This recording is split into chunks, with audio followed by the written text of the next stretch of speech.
Selamat pagi, kita bersama lagi dalam Hello Malaysia. Dan hari ini Hello Malaysia memilih satu lagi topik yang barangkali kelihatan agak santai tetapi sebenarnya amat menarik untuk kita perkatakan secara serius. Dan topik yang kita pilih hari ini ialah siapa Along. Jadi itulah topik yang akan kita bincangkan. Dan bila kita bercakap tentang Along ini, barangkali ini merupakan satu masalah yang memangnya selalu diperkatakan tetapi belum lagi ada jalan penyelesaian yang meyakinkan. Dan kepada anda yang sedang bersama kami menyaksikan secara live dan eksklusif Hello Malaysia ini, anda juga boleh memberi pandangan dan juga pendapat ataupun berkongsi pengalaman anda yang barangkali telah pun berhubungan dengan Along dan sebagainya. Jadi hubungi kami di 03-293-7008. Itu nombor yang cukup jelas tertera di kaca TV anda, dan kita juga sebenarnya inginkan pandangan dan juga pendapat anda dan juga pengalaman anda yang barangkali amat ataupun boleh dicontohi oleh penonton-penonton yang sedang menyaksikan Hello Malaysia hari ini. Dua tetamu yang cukup istimewa sudah pun berada bersama saya di studio Hello Malaysia hari ini. Jadi di sebelah kiri saya ini, izinkan saya memperkenalkan yang berbahagia Tengku Azwil, Tengku Azwil Abdul Razak yang merupakan pengerusi Lembaga Penasihat Persatuan Pengguna Islam Malaysia ataupun PPIM. Jadi Engku, selamat datang ke Hello Malaysia. Pertama kali Engku ya. Dah banyak kali. Banyak kali. Okey. Dan seorang lagi tetamu yang barangkali merupakan seorang personality yang cukup popular sekarang ini, sering muncul di kaca TV. Siapa lagi kalau bukan Datuk Akbar Sata yang merupakan pakar kriminologi. Jadi kembali semula ke Hello Malaysia, Datuk ya. Terima kasih. Satu topik yang cukup menarik sebenarnya, sering dibincang-bincangkan di kedai-kedai kopi, di rumah dan sebagainya. Jadi dari segi pengalaman PPIM sendiri, sejauh mana seriuskah bila kita bercakap tentang Along dan masyarakat kita ini sebenarnya tu? Ya. Jadi kalau kita lihat dari segi pengalaman PPIM, dalam tahun 2011 hingga 2012 sahaja, kita telah menangani lebih kurang 3,500 kes Along. 3,000? 3,500 ya.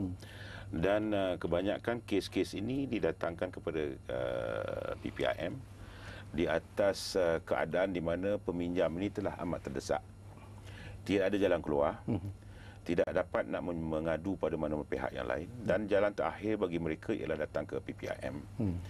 Dan dalam situasi begitu, kami selalunya mengambil pendekatan engagement dengan Along ni. Dan kita akan panggil Along ni untuk berbincang. Kerana kalau Along ni dibiarkan berhadapan dengan peminjam sahaja, mereka selalu menggunakan taktik-taktik yang amat menakutkan peminjam. Dan selalunya peminjam dah, kata orang tu, tak dapat nak fikir nak buat apa lagi dah, baru datang ke PPIM. Jadi dalam kes-kes sebegini, kebanyakan peminjam itu sebenarnya ialah mereka, kalau kita ikutkan daripada pecahan yang terlibat, ya, lebih kurang 90% peminjam adalah orang Melayu yang datang ke PPIM. Ya. Dan mereka ini kalau ditengok dari segi profil mereka, kebanyakan ialah mereka yang berpendapatan rendah. Tetapi tidak terkecuali juga. Ada dalam 2-3 kes kita dapat seorang businessman, usahawan Melayu kita, yang mengusahakan syarikat perfilman, meminjam lebih kurang 10 juta daripada satu Along. Dan ada juga mereka yang kontraktor, di mana berhadapan dengan situasi di mana mungkin projek dari segi pembayaran ada kelewatan, nak membayar gaji pekerja, pergi meminjam pada Along. Dan selalunya kalau meminjam daripada satu Along, dia akan pergi ke Along kedua. Bila mana kita tidak mampu untuk membayar Along yang pertama, pinjam Along kedua. Kadang-kadang tu Along tu juga yang recommend. You tak boleh bayar saya punya, you pergi ni orang ni sekarang. You ambil, bayar saya. Tutup lubang, kamus lubang, itulah yang akan berlaku bila kita meminjam pada Along ni. Ya. Tapi secara keseluruhannya kedudukan Engku ya memang membimbangkan sebenarnya. Memang amat membimbangkan. Pasal sekarang ni pun kes masih banyak datang lagi. Ya, dan yang membimbangkan ialah sekarang ni telah ada pula yang meminjam Along merupakan pelajar-pelajar IPT. Dan mereka-mereka yang baru sahaja menjalankan tugas sebagai makan gaji, mereka ni selalu terjebak dengan kredit kad, hutang kredit kad. kredit kad nak dibayar, gaji tak cukup, pinjam alung. Bila pinjam alung, kredit kad pun tak habis dibayar, alung pun nak dibayar. Jadi orang macam ni, orang profil umur dia adalah lebih kurang dalam 27 ke 30 tahun dia sekarang ni. Anak-anak muda. Anak-anak muda kita. Ini amat membimbangkan dan kami di PPIM sentiasa menasihatkan kalau boleh elakkanlah daripada pinjam alung. Tetapi keadaan dan suasana bagi mereka yang berpendapatan sebegini tak ada jalan lain sebenarnya. Jadi kalau nak menangani masalah alung ni bukanlah kita nak menyalahkan peminjam sahaja, tetapi mungkin kena adakan satu alternatif untuk membantu orang-orang begini. Nak pergi ke bank mungkin ada yang kena blacklist. Ada yang tak dapat lagi nak minjam pasal loan yang lama belum diselesaikan, tapi keperluan untuk meneruskan hidup, meneruskan perniagaan tu ada. Jadi mungkin di situ kita patut melihat dari segi itu juga ya. Menarik apa ni yang Tengku ya, dan saya nak berkongsi bersama dengan Datuk sendiri Datuk keadaan dan suasana itu, kepincangan yang berlaku mungkin dari segi sistem perbankan dan sebagainya, dan untuk mendapat pinjaman pun dengan bank bukanlah satu perkara yang mudah. Jadi apakah sistem ini juga sebenarnya perlu dilihat ataupun diperbetulkan dalam usaha untuk membantu mereka yang terlibat dengan alung? Saya berpendapat bahawa red tape yang diadakan oleh bank-bank masa kini merupakan penyebab utama. Yang kedua, orang yang meminjam ni selalunya mereka nak cepat. Tetapi apabila kita pinjam di bank, ia memerlukan masa yang panjang. Dan mereka akan melihat kepada kita punya sejarah melalui sitos dan sebagainya. Jadi ini menyebabkan mereka pergi ke alung. Dan yang kedua, saya dapati untuk meminjam dengan alung ini begitu mudah dan cepat seperti tadi ya. Satu lagi, kecuali mereka alung ini akan memberi syarat-syarat tertentu. Walaupun mudah tapi ada bersyarat. Satu lagi, bunganya adalah begitu tinggi sekali. Dan banyak daripada peminjam ni tak faham mengenai bunga ya. Kadang-kadang dia diberi secara purata ya. Sedangkan apabila kita tak membayar, ini akan menyebabkan seseorang itu merana. Satu lagi ciri mereka ialah diugut apabila tak membayar. Ini ugutan. Itu merupakan amaran pertama dia. Dan mereka boleh pergi kepada, apabila tak bayar mereka akan simbah dengan cat. Cat merah. Kadang-kadang ada juga disimbah di rumah dan ditulis dengan sesuatu ayat yang menjijik. Kadang-kadang tak bayar alung dan sebagainya. Dan ada satu ketika dahulu ya, yang mana dilaporkan bahawa ada juga yang membawa kepala kinzir meletakkan di rumah. Itu memalukan. Apalagi kalau kita orang Islam ya. Satu lagi saya rasa ada juga alung-alung ini melakukan jenayah ya, dengan merompak rumah-rumah si peminjam. Mereka pergi ke syarat tu. Cuma satu yang baik alung ni, mereka tak membunuh. Kerana mereka ingin mendapat wang balik. Jika membunuh, mereka habislah wang. Itu merupakan satu perkara yang baik bagi alung lah. Okey, nanti kita sambung lagi ya Datuk. Kita difahamkan sudah pun ada pemanggil di talian sekarang ini yang barangkali ingin berkongsi sesuatu dengan kita. Surin dari Puchong ada di talian. Hai Surin. Hai, selamat petang. Selamat petang Surin. Ya, ini dah lama tak panggil. Betul. Okey, ini saya nak tanya tetamu ya. Sebab kes alung ni sudah lama berlanjutan. Betul. Okey. So bila kita tengok sekarang dia ada satu trend. Dia orang datang ambil name card, letak dalam kereta, letak atas kereta atau datang dekat rumah post box masuk. Hari-hari ada macam ni. Betul. Okey, so dia ada nombor dia. Dan saya ingat mereka ni tidak berlesen, ramai yang tidak berlesen. Itu satu. So kenapa kita government kita tak boleh ambil tindakan terhadap alung-alung yang tidak berlesen ni satu. Nombor satu soalan. Nombor dua, bila dia buat jenayah, kenapa mereka tidak diambil tindakan sampai dia datang simbah cat macam tetamu kita bagi tahu tadi. Dan juga bila dia buat jenayah, kenapa mereka tidak ditahan ataupun dibawa ke mahkamah untuk charge dia, sebab dia tidak boleh manhandle dia punya client. Betul. Itu soalan saya kedua. Itu saja. Okey, terima kasih Surin kerana sudi memanggil kami di Hello Malaysia ni. Lama tak dengar suara Surin sebenarnya. Jadi dua soalan yang cukup menarik. Tetapi sebelum kita pergi kepada persoalan yang dibangkitkan oleh Surin ini, tadi ada mungkin Datuk ingin menambah lagi, ada tertinggal sesuatu. Ya. Beberapa perkara lagi ya. selepas ugut ya dan sebagainya tadi, tetapi saya dapati bahawa alung-alung ini juga akan jika kita tak boleh membayar seperti saudara cakap tadi bahawa mereka akan menggalakkan orang-orang lain untuk meminjam. Ada juga alung-alung ini memberi cadangan supaya kita pergi ke bank untuk membuat pinjaman dan mendapatkan wang untuk bayar balik ya. Cuma satu apa itu alung sebenarnya? Alung ialah daripada perkataan Cina ya, iaitu Dai Jilong. Dai Cilong. Bermaknanya peminjam. Maknanya orang meminjam tanpa lesen ya. Ini merupakan satu perbuatan yang salah ya kalau mengikut Akta Pinjaman Wang 1951 ya. Kerana di bawah Seksyen 17A ya, akta sebut peminjam hanya yang secure loan tu hanya mengenakan interest ya. Sebanyak 12% saja faedah. Dan yang unsecured loan mungkin dia diberi kepada 18. Tetapi didapati bahawa alung ini mengenakan daripada beratus-ratus persen. Kadang-kadang sehingga beribu persen ya. Ya, betul. Apabila kita tak membayar. Ini satu aspek yang menarik. Nanti kita berkongsi lagi ya, Tok. Saya nak berkongsi dengan Tengku pula tentang interest ni, Tengku ya. Daripada pengalaman Tengku sendirilah apabila pengadu-pengadu datang ke PPIM tu.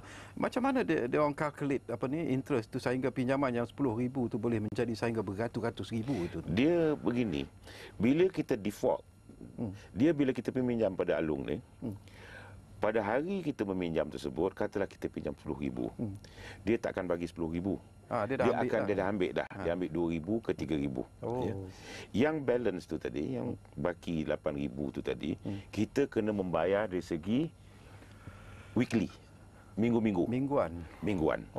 Dan interest yang di-charge, faedah yang di-charge oleh alung ni adalah lebih kurang 20 ke 50% kadang-kadang untuk seminggu.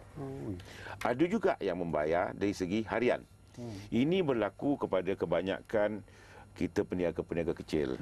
Macam orang jual goreng pisang ke hawkers-hawkers tu, dia minjam 2-3 ribu. Alung ni akan mengutip tiap-tiap hari.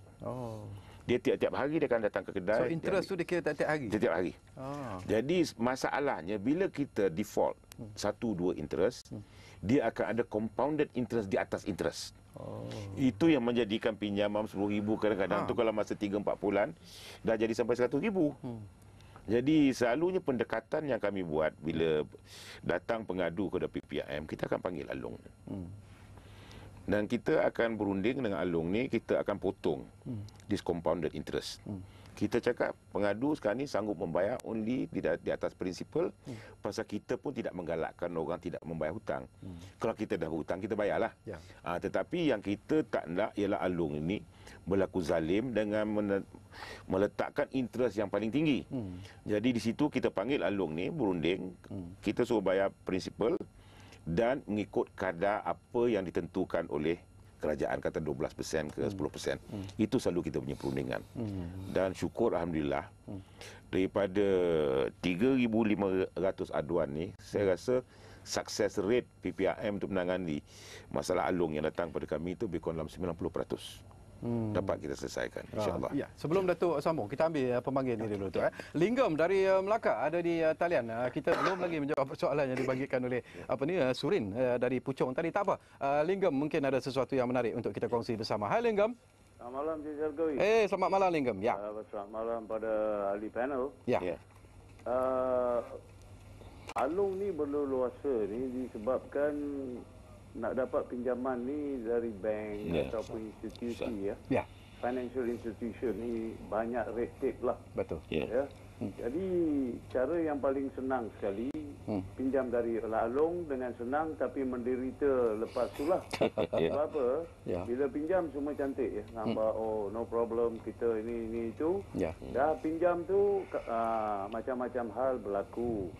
Jadi saya nak cakap alung salah, saya pun tak boleh salah. Kalau you tak pinjam dari alung, dah tentu alung pun tak ada perniagaan lah. You try to survive in whatever way. Ini yang kes alung berlaku banyak ni selalu di mana kalau berlaku World Cup football Euro football, apa football ini yang banyak yang main betting ya. Betul. Yang main betting ni, yang meminjam duit ni. Lagi satu pun ni yang peniaga-peniaga kecil dia pun masalah dengan kewangan dia pinjam. Especially during betting time yang banyak orang yang kena. Tapi yang soalan saya pada malam ni adalah yang meminjam tak bayar hutang, keluarga diseksa kan?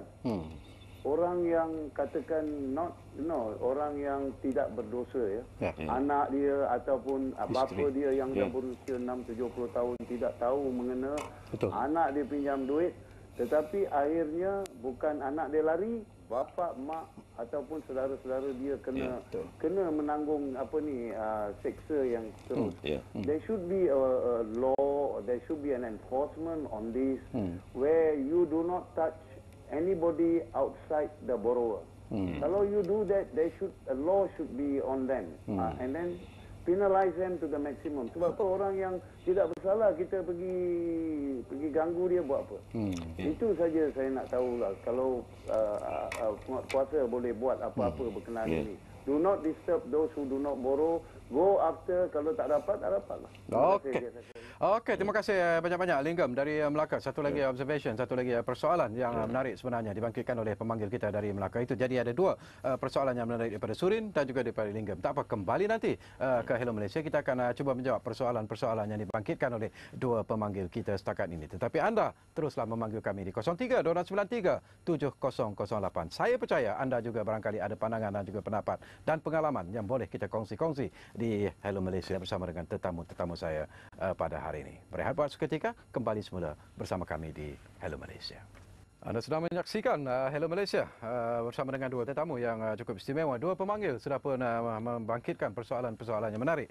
Dan barangkali ada yang sama sebenarnya, iaitu tentang enforcement ataupun penguatkuasaan. Ialah yang meminjam tunggu memang dah dapat duit tapi tak bayar, dan yang menjadi mangsa ialah kaum mereka yang ada di sekelilingnya, kaum keluarga, isteri, anak, mak dan bapa. Jadi tidakkah PPIM merasakan sepatutnya ada satu penguatkuasaan ataupun undang-undang untuk melindungi mereka-mereka yang tidak berdosa ini, seperti kata Linggam? Dia, kalau kita tengok apa yang telah berlaku, soal Alung ni banyak keluarga telah hancur. Suami lagi meninggalkan isteri dan anak-anak kerana tak dapat berhadapan dengan Alung. Isteri dan anak-anak hari-hari dikacau oleh Alung. Suami dah lari. Begitu juga ada isteri yang lari daripada rumah, suami pun tak tahu dia minjam pada Alung, pun bercerai-berai. Jadi kes Alung ni kalau kita tengok, dia dah menjadi satu social problem sebenarnya. Kalau tidak ditangani dengan sebaik mungkin. Dari segi enforcement, kita selalu bila kita dapat kes-kes Alung ni, kita akan buat laporan polis dulu. Bila kita dah buat laporan polis, baru kita memanggil Alung untuk berunding.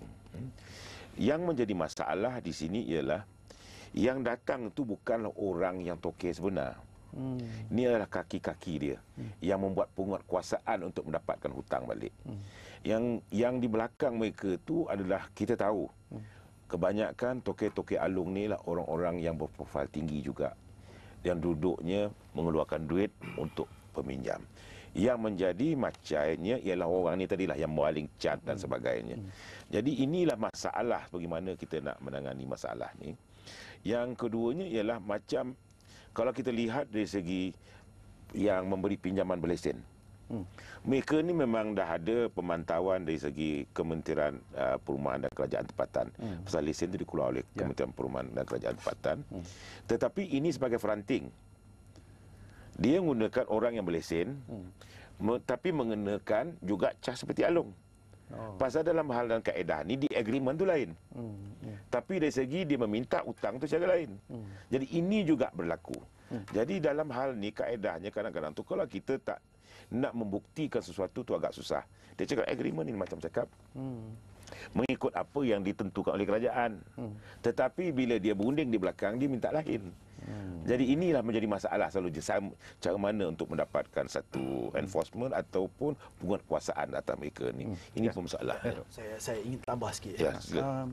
Kadang-kadang kita tengok ada dia punya handphone dia akan tulis handphone Alung dan sebagainya untuk hubungi. Kadang-kadang kalau kita call, kalau penguatkuasa membuat panggilan, dia tak akan dapat kerana selalunya mereka akan menggunakan nama orang lain.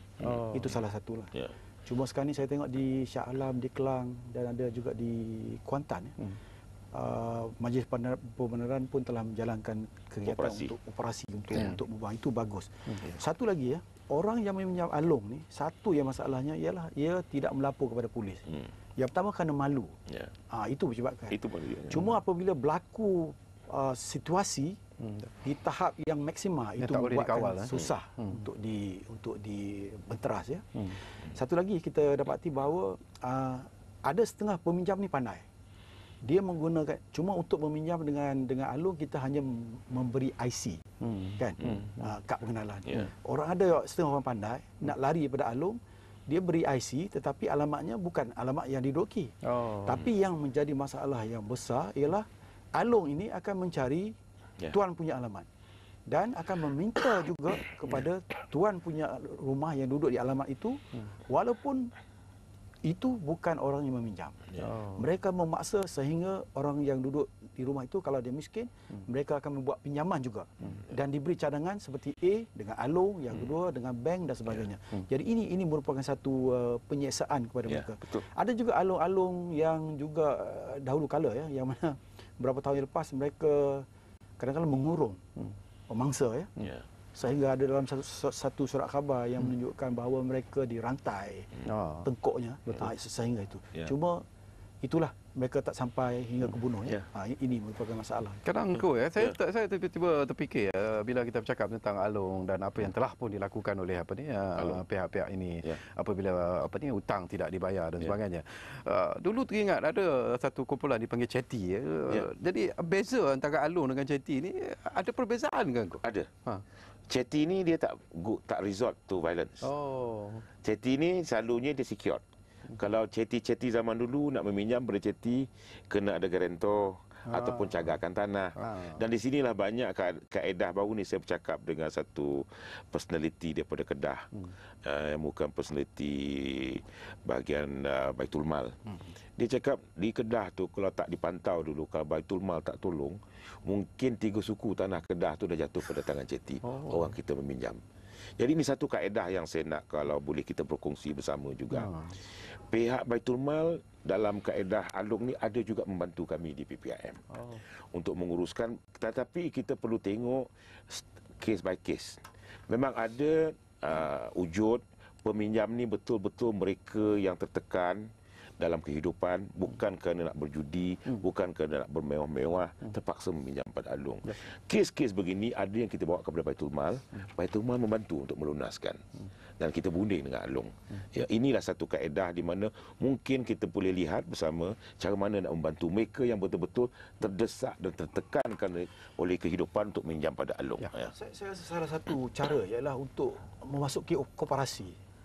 Ini akan membantu untuk kita buat pinjaman dengan kadar yang baik dan sebagainya. Satu perkara yang kelebihan alung satu lagi ialah di bank hanya diberi pinjaman umur mungkin lebih kepada 18 tahun kan. Bagi alung dia tidak mempunyai hak di bawah 16 tahun 15 tahun diberi. Dan jumlah tu pun ada had. Kalau bank tu dia ada had jumlahnya berapa, tapi kalau alung tu berapa yang boleh. Tapi alung ni pandai, dia akan mencari anak-anak orang yang kaya. Supaya apabila tak dapat membayar kelak mereka sama ada boleh memaksa ibu bapa itu membayar ataupun mereka akan melakukan apa-apa jenayah. Satu lagi trend yang terbaru sekarang ialah alung-alung ini akan memasak di akhbar-akhbar pun kalau kita lihat tiap hari ada ruang-ruang iklan yang penuh dengan pinjaman berlesen dan sebagainya. Tidakkah ini juga merupakan satu pendorong yang perlu diberi perhatian serius agaknya, Tengku? Ini baru siang tadi kita ada program ini dipanggil klinik pengguna di Radio Berdama juga. Kita juga membincangkan hal ini. Sekarang ini dekat dengan hari perayaan. Kita dah akan masuk bulan Ramadan, kita akan pergi ke Hari Raya Aidilfitri. Sekarang ni dari sudden resurgence, upsurgence. Kita tengok rata-rata mereka dah memasang dah. dengan kadnya, dengan posternya, dengan pamfletnya semua dihantar, ditampal ke merata tempat. Pasal Alung ni dia tahu. Bila sampai je kalau kita nak berhari raya, ada hari-hari keraian, kita perlu memerlukan wang. Jadi masa ini dia datang dengan janji manis dia. Dia masa memberi wang tu pinjaman tak garang langsung. Dia baik. Dia baik, dia seolah-olah tu datang membantu. Tetapi bila sampai ke bulan pertama tak dibayar, dia akan berubah. Jadi nasihat kita ialah kalau nak raya ni besok, janganlah cari alung, carilah kaedah lain. Kalau boleh, ya, janganlah cari alung. Pasal apa? Kita berhari raya besok, lepas hari esok kita akan berduka. Dia akan cari. Kita ada satu kes ya, ini saya nak kongsi bersama macam Datuk Akbar cakap tadi. Ada satu pembeli rumah. Rumah ini dilelong oleh bank. Yang tuan punya rumah pada asal tu meminjam pada alung. Jadi bank boleh tak bayar, alung boleh tak bayar. Satu pembeli rumah duduk di situ, pembeli rumah baru dilelong oleh bank. Alung yang mencari owner pertama tu tak datang ke pembeli baru tu. Dia kerjakan orang tu sampai orang tu tak boleh duduk di rumah tu. Itu pun ada datang kepada PPIM. Kita panggil alung tu. Ini tak ada kena-mengena dengan orang ni, you cari orang dulu. Jadi dapat juga kita selesaikan. Adalah kaedah-kaedah yang kita pergunakan dengan alung. Saya tambah ada satu kes, seorang bapa ni anaknya baru dapat pergi ke IPTS dan memerlukan sebuah komputer. Beliau tidak mempunyai wang, tapi oleh kerana sayang ibu bapa kepada anak, beliau telah meminjam wang sebanyak RM5,000 saja daripada alung. Tetapi oleh kerana tak membayar dalam satu waktu yang tertentu, maksimal beliau terpaksa membayar sehingga RM40,000. Ini menunjukkan bahayanya kita terlibat dalam alung. Jadi adalah lebih baik ya, di bank negara saya rasa ada penasihat-penasihat untuk kita cara-cara bagaimana kita nak mengatasi masalah kewangan dan sebagainya. Ada saluran tertentu dan juga persatuan-persatuan pengguna Islam patut kita begitu. Saya nak cadang kepada polis, tapi saya pun kesian kepada polis kerana kerja terlalu banyak ya. Betul. Kini ada masalah ATM machine hilang kan, mereka mentubuhkan pasukan khas. Ada CJ palsu pun yang masalah CJ palsu, PhD palsu kan, mereka betul-betul pasukan khas. Kemungkinan besarlah untuk menghapus secara berkesan ya. Saya rasa satu pasukan khas juga perlu diwujud kerana ini terlalu banyak dirugut, dikomplain oleh orang ramai. Saya rasa ini adalah penting lah untuk kita mengatasi masalah sekaligus ya. Kerana kita tak mahu orang ramai akan memikir bahawa penguatkuasa juga terlibat. Kan? Kemungkinan mungkin ini tak betul, tapi kita takut orang membayangkan sesuatu yang negatif terhadap penguatkuasa, sedangkan kerja mereka terlalu banyak saya rasa dan anggota tak berapa cukup ya. Okey, nanti kita akan sambung lagi dan anda yang sedang menyaksikan secara live dan eksklusif Hello Malaysia ini, panggil kami di 03-2693-7008. Saya percaya seperti juga Surin, seperti juga Linggam, anda juga barangkali ada pandangan-pandangan, ada pendapat-pendapat ataupun ada cadangan-cadangan yang ingin anda kemukakan yang untuk mengatasi masalah alung ini. Dan masalah ini memang merupakan satu masalah yang cukup serius sebenarnya kalau kita melihat apa yang sedang berlaku ketika ini. Baiklah, kita akan berehat sekali lagi dan insya-Allah kita kembali semula ke Hello Malaysia sebentar saja lagi. Terima kasih kerana anda masih lagi bersama kami di Hello Malaysia ini. Kita masih lagi bercakap atas topik siapa alung dan kita masih lagi dengan dua tetamu yang cukup istimewa, iaitu yang berbahagia Tengku Azwil Abdul Razak, pengerusi Lembaga Penasihat Persatuan Pengguna Islam Malaysia ataupun PPIM, dan kita juga bersama dengan Datuk Akbar Selata yang merupakan pakar kriminologi. Dan anda yang sedang menyaksikan secara langsung Hello Malaysia ini, saya ingatkan lagi talian masih lagi kami buka kepada anda sebenarnya di 03-2693-7008. Anda masih lagi boleh memanggil kami di Hello Malaysia ini. Baiklah, kembali semula kepada Tengku Azwil. Barangkali Tengku bank-bank juga harus memainkan peranan yang lebih positif dalam usaha untuk mengatasi masalah ini. Bukan saja dengan usaha untuk memberi pinjaman secara mudah, tetapi mungkin juga boleh melakukan sesuatu yang lebih daripada itu untuk membantu mengatasi masalah ini. Kami selalu berfikir tentang peranan bank ni di PPIM. Satu ialah kalau boleh untuk membantu dengan skim-skim dan kaedah-kaedah tertentu untuk membantu mereka yang memerlukan. Yang keduanya ialah pemantauan sendiri di atas alung ini. Pasal kalau kita lihatnya, dari segi statistik yang kita ada, tahun 2012 sahaja, kita dah menangani lebih kurang 10 juta di atas 100 alung yang duit yang terlibat dari segi peminjam. Jadi alung ni tadi, dia bila dia memberi pinjam, dia mendapat duit balik. Jadi dia mesti ada tempat dia menyimpan wang. Mestilah di bank-bank. Jadi kalau bank-bank sendiri pun saya difahamkan ada provision tertentu di bawah BAFIA di mana jikalau seseorang tu menyimpan lebih daripada had yang tertentu tanpa ada sebab-sebab atau perniagaan yang boleh disabitkan untuk wang sebanyak itu, mereka boleh disiasat dari segi AMLA. Jadi kalau kita lihat dari apa yang PPIM ada dah 10 juta. Kalau mungkin yang tidak dilaporkan mungkin lebih banyak. Jadi duit-duit ini disimpan di bank. Kenapa pihak bank tidak memantau mereka ni dan mencari satu kaedah di mana dikenal pasti mereka ni tak ada perniagaan yang sah, bukannya sendi berhad, bukannya satu koperasi yang besar, tetapi duit yang disimpan begitu banyak, dikeluarkan hari-hari pun begitu banyak. Jadi ini sepatutnya pihak bank kalau boleh mencari jalan, lebih peka dan laporkan kepada bank negara. Mungkin ini secara satu kaedah untuk mengenal pasti siapa Along ni tadi. Ya. Okey. Betul. Saya rasa kemungkinan besar ya wang-wang yang didapati daripada keuntungan di merupakan wang untuk pengubahan for money laundering. Tapi kadang-kadang sepatutnya bank tu ada certain amount lebih kurang berapa juta, berapa puluh ribu, 10,000 kita mesti declare, laporkan. Tapi masalah saya rasa lah ada setengah bank kemungkinan besar oleh kerana memikirkan sangat orang menyimpan duit di dalam bank, kerana ini memberikan keuntungan dan juga untuk memenuhi dia punya kuota, mungkin mereka tak lapor. Jadi saya rasa ini merupakan satu perkara yang tak baik. Dan saya rasa kebanyakan daripada alung-alung sekarang mereka macam saya dah bagi tahu dahulu, iaitu satu tempat iaitu di selatan daripada negara kita merupakan satu tempat yang begitu baik untuk menyimpan wang, kerana di situ untuk mendapat maklumat begitu sukar sekali, bahkan tak boleh dapat. Jadi mereka menyimpan di sana. Dan saya rasa bank juga, bank-bank negara juga perlu menjalankan kempen-kempen besar-besaran sikit supaya orang tahu. Dan begitu juga peminjam apabila kita nak pinjam, pastikan kita boleh bayar. Maknanya kita mesti ada perancangan sebelum bayar, sebelum meminjam. Kalau tidak, jangan pinjam, kerana ini memberikan masalah besar.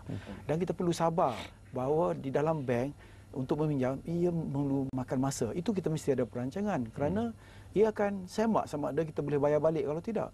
Yang di reject itu kerana kemungkinan besar dia punya kredit rating tu tak bagus, dan juga kemungkinan besar dia punya sejarah dalam segi pembayaran balik tak begitu bagus. Jadi mereka takut untuk bagi. Tapi dalam persoalan ni Tok, saya nak kongsi bersama dengan Tengku dari segi pengalaman Tengku sendirilah.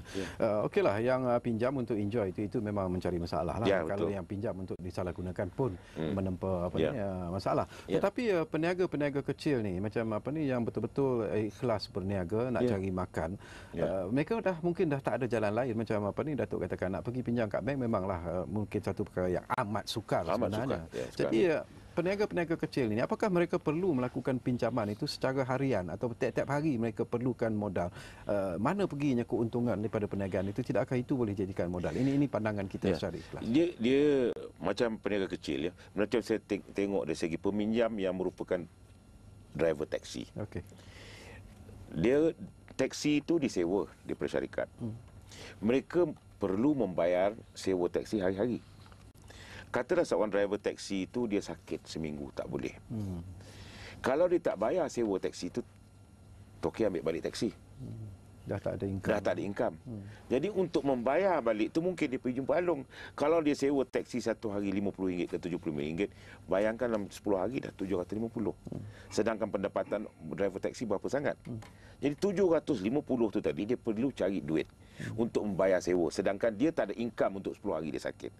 Jadi sinilah dia mungkin dipinjam pada Along RM1,000. Dan kata dia dipinjam dengan Along RM1,000, bila nak membayar balik bunga yang dia kena bayar tu, hasil pendapatan sebagai seorang driver taksi tak mungkin dapat menutupi. Kata RM1,000 dia pinjam tu Tengku, berapa dia kena bayar? Dia kena bayar hari-hari because RM100 pula. Inilah yang jadi, this is the social problem that we are facing now. Ada satu lagi situasi yang sara satu Malaysia. Jadi kerajaan memberi kita pinjam sejumlah wang permulaan. Tetapi kita perlu membayar dia punya upfront, muka. lebih kurang 5,000. Jadi kebanyakan daripada peniaga kecil ni pergi meminjam kepada Along. Jadi saya rasa mereka sebenarnya tak faham apakah implikasi dan impak apabila meminjam dengan Along. Saya rasa nasihat-nasihat perlu diberi kepada mereka ni, dan juga penerangan besar-besaran patut diberi apakah impak, kerana bagi mereka apabila mendapat balik pinjaman daripada atau bantuan SARA Satu Malaysia ni, mereka akan membayar balik. Tapi kadang-kadang sikap kita ni apabila dapat wang kita lupa untuk bayar balik, dan ini akan menyebabkan bunga akan bertambah dan bertambah. Itu pinjam 5,000 compound itu daripada pinjam 5,000 jadi 40,000. Kalau masih tak bayar lagi, dia boleh mencecah sehingga 100,000. Ada. Memang ada. Tapi dari segi pengalaman Tengku sendiri di PPIM katalah mereka yang ada masalah datang jumpa PPIM dan PPIM sendiri berunding dengan Along-Along ni dalam usaha untuk memudahkan pembayaran balik. Jadi apakah ada perkembangan yang positif bila kita bercakap respon yang positif daripada Along sendiri untuk menerima cadangan-cadangan yang dikemukakan, dan apakah peminjam-peminjam tadi mematuhi segala peraturan yang telah dibuat? Alhamdulillah, macam saya cakap tadi, lebih kurang dalam 90% kes yang kita tangani dapat kita selesaikan dengan engagement dengan Along ni. Tetapi kita selalu memberitahu pada peminjam ni, kita berhutang perlu dibayar. Apa yang kita cuba selesaikan dengan Along ni ialah bunga yang menzalimi, yang menindas. Jadi katalah dipinjam 7,000. Jadi kalau kita pinjam 7,000, kita perlulah bayar balik 7,000. Kalau Along tu nak cas sampai 70,000, kita akan berunding dengan Along tu. You tak boleh buat macam ni. Ini adalah satu kaedah yang tak boleh langsung ditekan pada orang. Selalunya bila kita berunding, kita pun ada cara kita juga dengan Along ni. Dia akan memberi jalan jugalah untuk menyelesaikan. Ada satu kes di Johor. Seorang peminjam kontraktor sampai 10 juta. Asal pinjaman tak banyak, 250,000, lebih kurang 300,000, tapi bunga sampai 10 juta. Jadi kita turun, kita cakap dengan Along tu, orang ni tak mungkin dapat bayar. Dan kita pun cakap dengan Along ni, kalau you tekan pun you takkan dapat duit. Jadi kita dah dapat tahu orang ni sanggup membayar. Tapi membayar dengan kaedah prinsipal dan sedikit hibah, apa yang berlebihan. Dia setuju. Dia setuju. Itulah saya cakap tadi. Tetapi orang yang meminjam ni selalunya bila dia nak meminjam, dia tak fikir benda-benda ni semua. Dah terkena, macam Datuk cakap tadi, nak buat laporan polis, segan. Pasal kadang tu ada mereka ni kedudukan tinggi juga. Successful businessman, kita tengok dari segi luarannya. Tetapinya sebenarnya sebalik tu meminjam Along. Ada begitu. Dan kalau kita tengok dari segi profilnya, yang meminjam Along ni yang di PPIM datang ke PPIM cuma about 10% saja yang meminjam kerana berjudi dan tak patut meminjam. 90% tu kita lihat betul-betul mereka yang betul-betul susah, tak ada jalan lain nak meminjam, ke bank tak boleh, ke mana tak boleh. Ini 90% ni yang kita tangani. Saya rasa satu lagi lah, ni minta maaf cakap kadang-kala kalau kita dengar daripada peminjam, kadang-kala ada juga pegawai bank ni dan pinjam 5,000, mereka minta duit pelincir lebih kurang 1,500. Jadi ini menyebabkan mengelakkan daripada peminjam untuk meminjam, kerana bagi mereka untuk mengguna wang 5,000 kita hanya dapat 3,500 dan juga untuk membayar begitu susah sekali. Saya rasa integriti memainkan peranan yang penting. Betul. Tapi apakah Tengku merasakan dengan apa yang berlaku sekarang ini dengan masalah yang begitu besar? Barangkali kerajaan juga perlu melihat secara serius. Barangkali beberapa akta-akta yang lebih ketat, lebih padu perlu diperkenalkan. Saya difahamkan. Baru-baru ni pihak berkuasa, khususnya pihak polis, dia menangani Along ni di atas akta amla dah. Dah diguna pakai akta pengubah suai wang haram. Jadi dan success rate-nya saya lihat memang ada. Jadi pasal mereka ni kalau dikatakan mengugut dan sebagainya tu, mereka ni nak cari susah. Dan jadi tetapi kita di PPIM apa kita buat ialah kita cari dia orang ni. Kita sampai ke rumah dia. Along ni sebenarnya dia beroperasi di bawah ugutan. Dia tidak dilihat, tapi ugutannya sampai. Kadang-kadang dia ugut nak ambil anak kita kat sekolah, nak kidnap anak kita kat sekolah dan sebagainya. Tetapi bila mana kita dapat kenal pasti tempat tinggal dia, kita pergi ke rumah dia. Jadi dia takut untuk melakukan sesuatu pasal boleh ditrace ke rumahnya. Itu satu pendekatan yang kita guna pakai di PPIM. Ini bila kita dah kenal, kata orang tu, kita dah tahu asal usulnya. Orang macam tu dia takutlah sikit nak buat yang tak patut pasal kita boleh home in ke rumah dia nanti. Itu dan sebagai pakar kriminologi, sekarang ni pun kadang-kadang berlaku kehilangan-kehilangan yang begitu misteri, ya. Tiba-tiba tak tahu di ke mana hilangnya seseorang itu. Kadang-kadang ada mayat-mayat yang dijumpai juga secara misteri, dan ada juga pandangan-pandangan, ada juga pendapat yang mengaitkan apa yang berlaku ini adalah disebabkan oleh Alung dan sebagainya. Jadi pandangan Datuk? Saya rasa bagi Alung, seperti saya bagi tahu tadi, bahawa mereka tak membunuh. Cuma peminjam ni oleh kerana didera dan diseksa dari segi mental, mereka bunuh diri. Banyak, ya. Banyak kes, ya.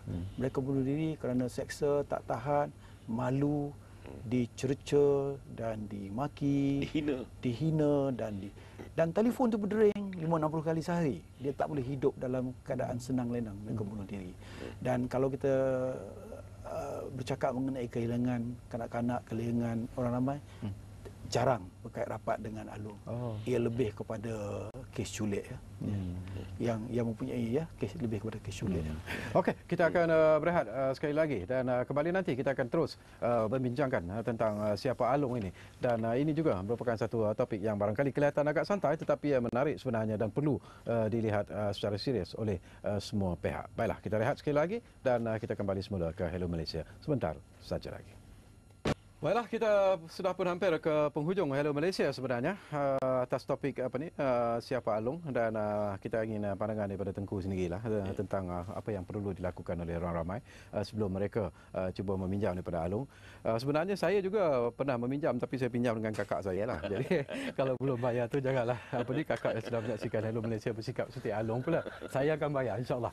Dan jadi agaknya sikap apa yang perlu diubah sekarang ini? Yang pertama sekali ialah selalu kita memperkatakan, menasihatkan pengguna, biarlah kita perbelanjaan kita ni perbelanjaan berhemah. Spend within your means, ya. Dan janganlah kita terlalu terikut dengan kaedah persekitaran untuk meminjam, bukan untuk keperluan yang asas dan khusus. Itu perlu. Setiap pengguna mesti menjadi seorang pengguna yang bijaksana, menguruskan keuangannya. You must have fiduciary discipline.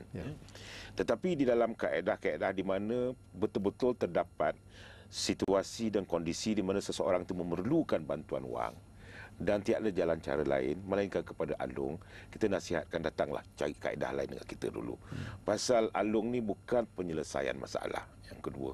Yang ketiganya ialah pada kami di PPIM sebagai satu NGO consumer, kita juga ingin menyeru kepada pihak-pihak berwajib dan kerajaan bahawa Alung ini perlulah ditangani dengan secara yang lebih serius. Kerana Alung ni banyak sangat kes-kesnya telah menjadi satu social problem dalam masyarakat kita. Orang bercerai-berai, anak lari, bapa lari, ibu lari daripada rumah dan sebagainya. Dan ada juga kata Datuk tadi itu di mana ada yang sampai membunuh diri, tak tahan dengan tekanan dan sebagainya. Jadi benda ni jangan kita pandang remeh, kita terpaksa menangani dan pihak PPIM kita cuba menangani cara kita. Tetapi di sebalik itu satu usaha concerted effort perlu ada. Pasal Alung ni nak menangani bukannya satu agensi saja. Dia mesti ada pihak berkuasa tempatan. Mereka menggunakan tempat-tempat awam untuk mengiklankan services mereka. Itu boleh diambil tindakan oleh pihak berkuasa tempatan. Dan pihak berkuasa tempatan juga yang memberi lesen kepada peminjam yang berlesen. Dan ini mereka tidak diguna pakai oleh Alung sebagai fronting, yang pertama. Yang keduanya ialah pemantauan dari segi pihak polis sendiri. Dan kes-kes Alung ni dah ada pun pendekatan baru yang kami lihat, dia menggunakan akta pengubahsuaian wang haram. Itu elok. Tetapi pada kami belum mencukupi lagi dari segi pemantauannya. Dan yang ketiga ialah pihak-pihak bank sendiri boleh mainkan peranan. Cuba kenal pasti pendeposit yang ada dalam bank itu apakah urusan niaga mereka sebenarnya. Kalau tak ada syarikat, tak ada niaga, tengok tahu duit sampai 2-3 juta sehari, keluar sejuta masuk, cubalah laporkan pada pihak bank negara. Dan yang ketiga ialah pihak bank negara sendiri. Dan perlulah memikirkan cara mana untuk menangani, membantu masyarakat yang memerlukan keuangan. Dan Kalau ada jalan lain, alternatif lain, Along ni tidak akan dapat berkembang sebenarnya. Ya. Dan sebagai pakar kriminologi Datuk, kita juga ingin berkongsi lah pandangan dan juga pendapat Datuk di penghujung rancangan ini. Jadi apakah yang perlu difikirkan oleh orang ramai lah, walaupun barangkali menghadapi kesulitan, tetapi tidak mustahil bahawa tindak tanduk yang akan dilakukan oleh Along di masa-masa yang akan datang ini mungkin lebih agresif, lebih membimbangkan, lebih menakutkan daripada apa yang berlaku sekarang agaknya. Saya fikir jalan terbaik jangan pinjam. Okay? Kadang-kadang kalau kita nak buat suatu bisnes, kita mesti mempunyai perancangan. Dan juga kalau ada juga cadangan yang dibuat supaya kita pinjam daripada saudara, adik-beradik lebih baik. Tapi masalah orang Melayu ni kita malu. Jadi kita lebih rela meminjam daripada orang lain. Terutama sekali Along kerana ini mudah, cepat dan sebagainya. Tapi saya rasa kita kena fikir, kalau kita tak boleh bayar, jangan pinjam. Yang kedua, saya rasa orang-orang yang berjudi. Orang yang berjudi ini, dia punya last resort tak pergi ke lain. Mereka akan mencari Along kerana kadang-kadang mereka kalah judi tetapi berhutang. Dan mereka terpaksa membayar pada jangka waktu yang tertentu. Jadi ini memaksa mereka untuk mendapat wang dengan cepat dan tak ada jalan lain kecuali meminjam dengan Along. Jadi ini bukan saja merosakkan diri, bahkan juga boleh menyebabkan masalah sosial di rumah dan sebagainya. Satu lagi saya rasa biarlah kita hidup sederhana. Kan? Kadang-kadang kita meminjam Along kerana nak membeli, nak hidup mewah, biar apa-apa asal bergaya. Kan? Kita menukar sport rim, meminjam Along, tukar lansir, meminjam Along, barang-barang yang benda-benda yang tidak perlu sedangkan kita mempunyai. Sport rim kenapa nak tukar sedangkan kereta itu boleh pergi juga, kecuali kita mempunyai wang yang lebih. Jadi banyak perkara-perkara yang menyebabkan kita menjadi hutang. Pada peringkat awal kita ingat kita boleh membayar, tetapi pada peringkat akhir oleh kerana terbelanja lebih, maka ini akan memberi satu sengsara kepada kita. Dan masa masih ada lagi Abang Gali Tengku kepada mereka yang berada di luar sana yang sedang menghadapi masalah dengan Along ini.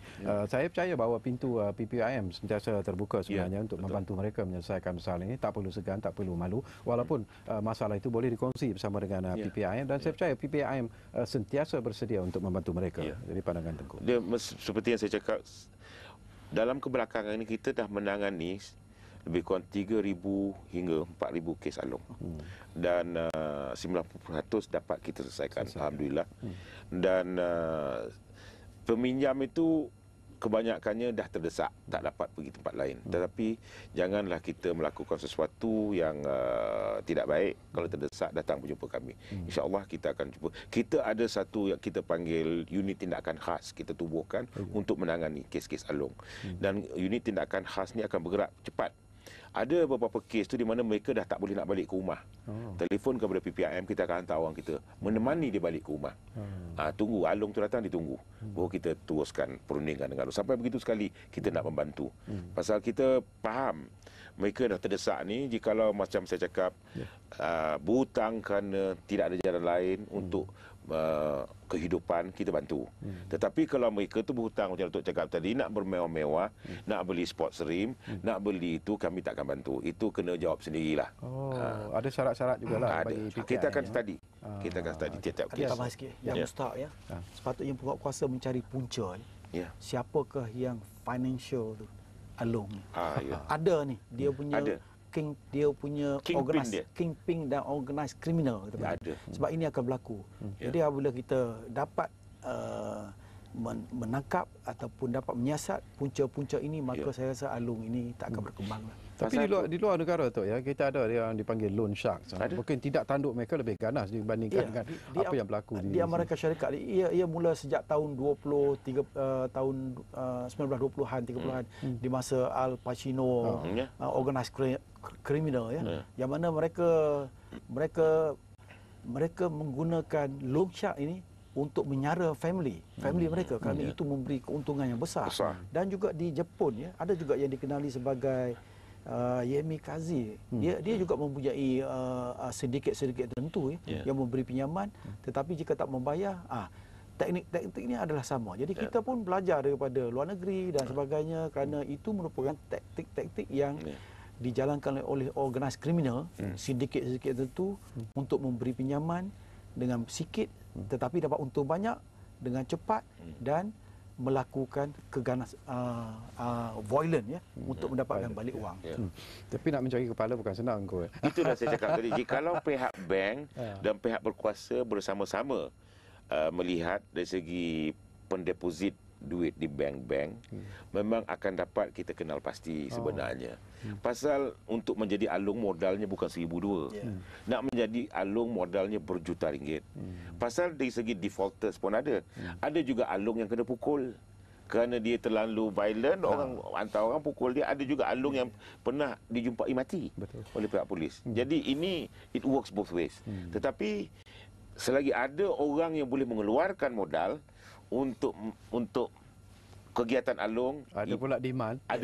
Inilah kita tak dapat selesaikan. Kadang-kadang financial ni kan, dia akan membuka kedai ya, seperti fronting, camouflage ya, untuk menunjukkan bahawa mereka mempunyai bisnes.